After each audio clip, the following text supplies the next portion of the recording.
Turning now to the growing tensions between China and Taiwan. For the first time, China is holding people criminally responsible for being a pro-Taiwanese independent. These supporters will not be allowed to do business at all with mainland China. Now, a spokeswoman for China's Taiwan Affairs Office says those who forget their ancestors, betray the motherland, and split the country, will never end up well and will be spurned by the people and judged by history. Let's bring in Newsmax correspondent Christian Whiton. He is a former senior advisor to President Trump and the Bush administrations. Christian, thank you so much for joining us. Here's another quote from the Taiwan Affairs Office in Beijing. The mainland will pursue criminal responsibility for Taiwan independence diehards in accordance with the law to be effective for life. What in the world is happening here, and what does this Biden administration plan on doing? It appears that for all intended purposes, the Biden administration turns a blind eye while Chinese aggressions writ large right now are ramping up. Right. Well, it's basically what you're seeing is another form of ham-fisted intimidation attempts against Taiwan.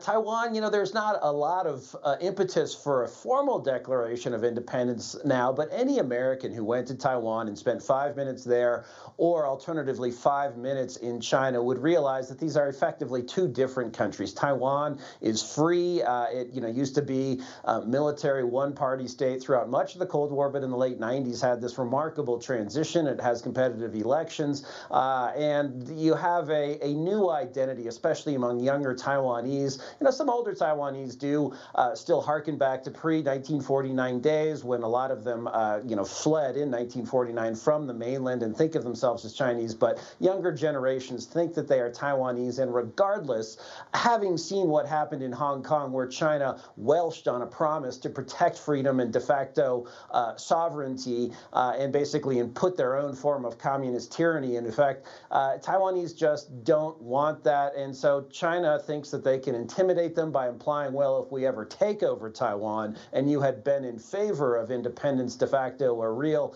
then it's going to be trouble for you. But this sort of intimidation, I don't think will work. I'm glad you brought that up because, again, we know for a fact history shows us we cannot trust the word of the Chinese. You see them, as you mentioned, constricting there in Hong Kong, now these latest aggressions with Taiwan. President Biden spoke at a CNN town hall in October, vowing to protect Taiwan from any and all attacks. Take a listen. I don't want a Cold War with China. I just want to make China understand that we are not going to step back. We are not going to change any of our views. So are you saying that the United States would come to Taiwan's defense if China attacked? Yes, we have a commitment to do that.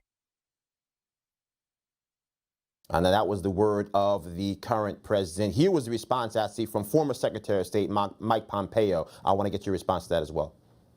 Last night I saw President Biden say that we have a commitment to defend Taiwan. I hope that when he said that, he was intent upon that. You can't draw red lines like that. You can't make statements like that and not mean them. There's an expectation now that he will follow through on that commitment.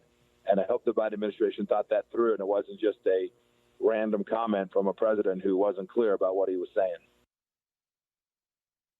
Now, many people have called the Biden administration Obama 2.0. We know the Obama administration had a red line in Syria that was crossed. They did nothing. We saw Russia march into Crimea. They did nothing. We saw the Biden administration vow to get every American home from Afghanistan. That did not happen. So most assuredly, if we know the Chinese will welch on their responsibilities and their obligations when it comes to Taiwan, what can we expect from this Biden administration? Will it be more of the same? Will we leave our allies in Taiwan in a lurch? Yeah, I think Biden accidentally told the truth. After we broke relations with Taiwan and established them with Communist China in 1979, Congress passed the Taiwan Relations Act, which Congress thought is basically the equivalent of an alliance, of an defense agreement. But successive presidents have maintained ambiguity, thinking that making Beijing guess about whether we would respond would perhaps be more constructive. I disagree with that. So Biden did essentially say that. Now, it was it was walked back by his own White House spokeswoman almost immediately, with Jen Psaki saying, well, he didn't change policy.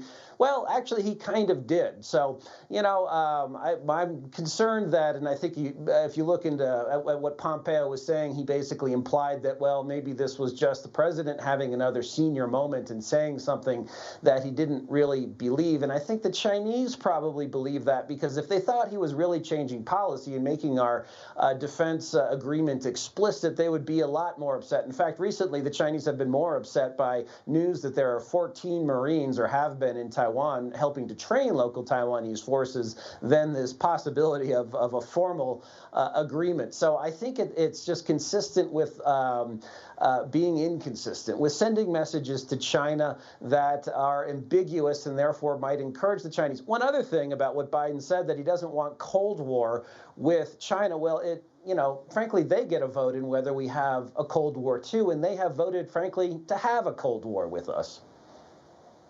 Absolutely. To that point, when you look at what's happening here, not just in Taiwan, but as we turn our eyes to the Middle East, effectively China filling that vacuum that we left behind, effectively taking over that airport where we saw that chaos of people falling out of the sky, 10,000 feet in the air. What are we to make of how we can have stability around the world when this administration acts as if what is happening is not a Chinese takeover, but just friendly competition on the global stage? I think basically, if you look at what Biden said when we got out of Afghanistan, that part of it was to put more emphasis on China. He also mentioned Russia, which I think is a lesser threat than China. We also heard that language from the Obama-Biden administration that they wanted to pull out of Iraq in order to focus on new threats. I think that's partly just an excuse rather than a rationale, but that's something that Congress, amid all of this weakness from the executive branch, could do, which is, if they're going to be spending all this money, $1 trillion here, $1 trillion there, pretty soon you're talking about real money. Spend some money on defense. Our ability to put military power in the Western Pacific continues to decline. We need to reverse that. And there's some positive signs. Japan is talking about spending more. So that is something China would understand more than just a bunch of verbiage from the president. Yeah, absolutely. Chinese supersonic missiles circling the planet, and America is saying mum's the word. Christian Whiton, as always, my friend, good to speak with you. We'll talk to you again soon. Hi, Rob Carson here. If you love watching Newsmax, you're really going to love listening to our new podcast. It's called the Newsmax Daily. I host it, and I give you the best briefing of the big news of the day, top newsmaker interviews, and even, yes, a few laughs. I know it's hard to believe. So if you're driving, walking, exercising, just about anywhere, you can connect with the Newsmax Daily with me, Rob Carson. Find our podcast online or go to iPhone, Spotify, iHeart, Stitcher, and more, and start listening today.